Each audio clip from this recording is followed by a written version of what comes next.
বন্ধুরা, এই যে দেখো চা নিয়েছি। এখন আমি চা খাবো। তোমরাও যদি কেউ খেতে চাও তাহলে চলে এসো। আর চায়ের সাথে আর কি আছে দাঁড়াও তোমাদেরকে দেখাচ্ছি।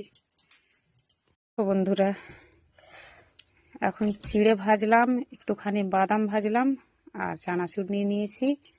তো তেল দিয়ে ভাজলাম না চিড়েটা, তেল দিয়ে চিড়ে ভাজা খেলে আমার অম্বল হয়ে যায়। তখন আমি, মেয়ে আর ছেলে এটা খাবো।